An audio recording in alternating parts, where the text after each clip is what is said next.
The coach of the U.S. men's volleyball team is back with his players following a tragedy during the Olympics opening weekend. And he sat down for an interview with Early Show national correspondent Jeff Glor, who is in Beijing. Good morning again, Jeff. Julie, good morning to you. This is a family that has given volleyball everything it has. Hugh McCutcheon's wife, Elizabeth, is a former U.S. Olympian. McCutcheon himself moved to the States from New Zealand to play the game. Well, it means a lot. And it is impossible to describe the madness that has consumed Hugh McCutcheon's life in the last week.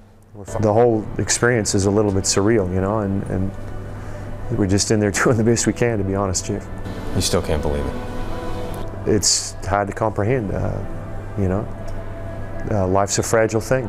Only 12 hours after the opening ceremony, McCutcheon's wife and her parents were sightseeing when they were viciously attacked by a suicidal man wielding a knife. Where were you when you heard about this?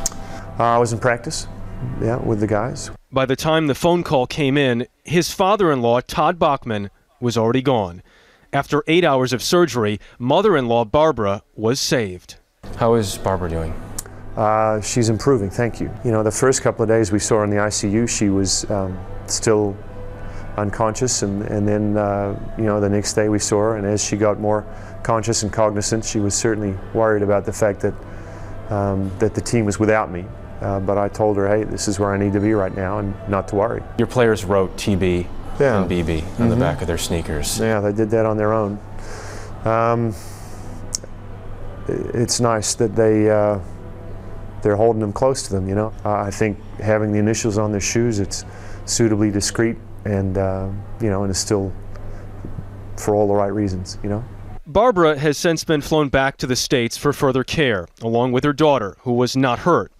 After missing 3 games, Hugh has returned to the sidelines. His team is 4-0 at these games. Are you surprised at how well the team's played?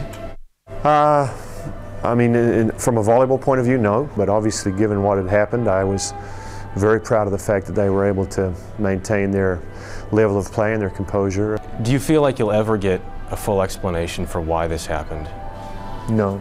I think we can only speculate as to why the guy did what he did.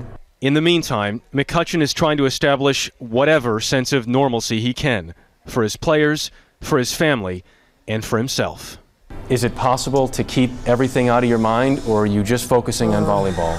I try to compartmentalize as much as I can. You know, it takes a lot of energy to coach, and you know, it's been a tough week for our family, and so, you know, it's not like I have a ton of energy to give, but I make sure that when I'm in the volleyball environment, I'm absolutely present and there and focused and ready to give them everything I got.